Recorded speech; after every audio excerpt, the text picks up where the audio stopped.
I've never been very good at math, but here's a few numbers for you.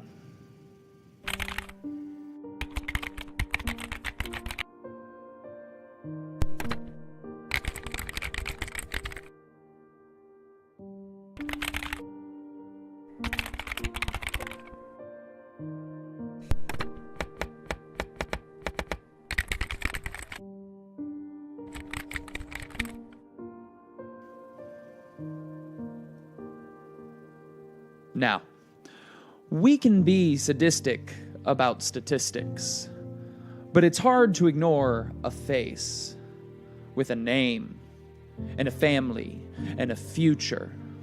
If we can remove this space, this giant chasm between the scale of emergency and the scale of response, we can give them a place in tomorrow. Now, you may say HIV is a fallacy, but it does destroy millions. Poverty doesn't bother me, but it does incarcerate billions.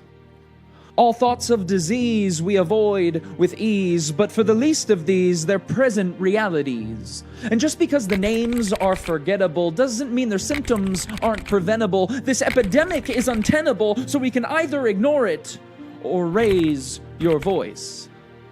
Raise your voice. For those without the choice to know well what well feels like. For whom the opportunity to experience the feeling of healing is peeling away like seconds drip from the face of the clock, like tears drip from the face of the hurting. Africa is churning day after day, while face after face is turning away, and race after race is learning today that some help is on the way, but there's a scarcity, a rarity, not of charity, but of justice. 1 billion starving people is not sad, it's unjust.